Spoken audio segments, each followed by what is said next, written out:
ఎల్లంపల్లి పరువు హత్య కేసులో 7గురిని అరెస్టు చేసి రిమాండ్కు తరలించామని తెలిపారు ఏసీపీ లక్ష్మీనారాయణ. మరొకరు పరారీలో ఉన్నారని, అతని కోసం గాలిస్తున్నామని అన్నారు. ఉదయం బూర్గుల గ్రామ సమీపంలో జాతీయ రహదారిపై తనిఖీలు చేస్తూ ఉండగా ఇన్నోవా వాహనంలో వెళ్తున్న నిందితులను పట్టుకున్నామని తెలిపారు. రాజశేఖర్ను కిడ్నాప్ చేసి కొట్టి చంపారని తెలిపారు.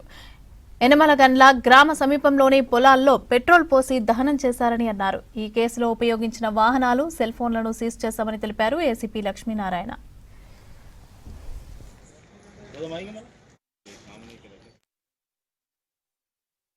షాద్నగర్ పట్టణంలో 13/11/2020 రోజున ఎర్రవాణి అనే ఫిర్యాదు మనకు షాద్నగర్ పోలీసులకు కంప్లైంట్ చేసింది. ఫిర్యాదు వివరాలు ఏమనగా, తన భర్త రాజశేఖర్ను అదే ఎల్లంపల్లి గ్రామానికి చెందిన వెంకటేష్ అనే వ్యక్తి అతని అనుచరులు ఒక 3 తీసుకొని వచ్చి తన భర్తను కిడ్నాప్ చేశారని మనకు ఫిర్యాదు చేశారు. ఫిర్యాదుపై కేసు నమోదు చేసి అదే నైట్ నుంచి మనం టీంలు ఫామ్ చేసి సెర్చ్ చేస్తూ ఉన్న క్రమంలో వాళ్ళు నేరస్తులు ఎవరైతే వెంకటేష్ అతనితో పడుతున్న అతని అనుచరులందరూ కలిసి ఈ రాజశేఖర్ వాళ్ళ తమ్ముడు చంద్రశేఖర్ వాళ్ళ కూతురు భవాన్ని తీసుకుపోయిందనే ఒక మనసులో పెట్టుకొని ఇతను తీసుకుపోయి క్వశ్చన్ చేసే క్రమంలో అతన్ని కొట్టడం జరుగుతుంది. కొట్టిన క్రమంలో తను చనిపోతాడు. చనిపోయిన తర్వాత చనిపోయిన శవాన్ని తీసుకెళ్ళి మన నవాబ్పేట శివారులో పడేసి పెట్రోల్ పోసి తగలబెట్టడం జరుగుతుంది.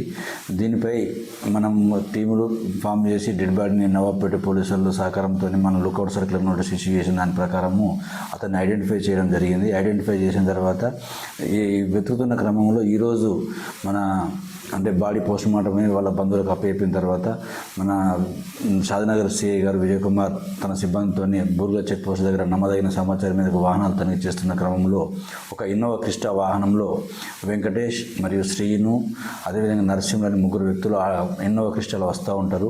వాళ్ళని ఆపి తనిఖీ చేయగా వాళ్ళు ఈ అఫెన్స్ చేసి వాళ్ళ కూతురును వాళ్ళ తమ్ముడు ఎత్తుకపోయిండు, దాంట్లో ఈయన పాత్ర ఎక్కువ ఉందన్నది మనసులో పెట్టుకొని ఈ విధంగా చేసిన అని చెప్పి ఒప్పుకోగానే తను నాకు ఇన్ఫర్మేషన్ ఇవ్వగానే వెళ్ళి వాళ్ళను అదుపులోకి తీసుకొని అరెస్ట్ చేయడం జరిగింది.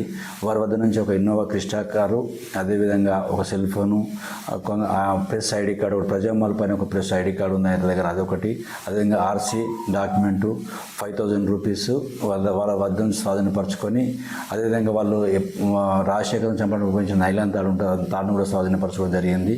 ఇదే క్రమంలో మా టీంలో ఏవైతే డిప్యూటీ చేసిన టీంలో వాళ్ళు సురేష్ ఈ వెంకటేష్ బావమరిది ఆ రోజు హత్య చేస్తాను ఎవరినైనా హత్య చేయాలనే ఉద్దేశంతో ప్రిపేర్ అయినప్పుడు దానికి సంబంధించిన నైలాన్ తాడు, అదేవిధంగా పెట్రోల్ కొన్ని ఆ బండ్లో పెట్టడం జరిగింది. అతను కూడా మా టీం పోయి పట్టుకొచ్చారు. సురేష్ అదుపులో తీసుకున్నాం. ఆయనే కాకుండా ఈ రాఘవేందర్ అయిన శ్రీకాంత్ అనే 2 వ్యక్తులు కూడా వీళ్ళకు సహకరించి రాజశేఖర్ ఇల్లు చూపించి ఈ కుట్రలో భాగం పంచుకున్నారు. వీరే కాకుండా ఈ వెంకటేష్ తండ్రి రాములు అనే ఎవరైతే ఉన్నాడో అతడు కూడా ఈ మన కులం యాదవ్ తర్వాత వాళ్ళు దళితులు అనే ఒక దాంతో ఈ కొడుకుని ఇన్స్టిగేట్ ఎక్కువ ప్రోత్సహించింది కాబట్టి ఇతన్ని మొత్తం 7 మెంబర్స్ను అదుపులో చేసుకొని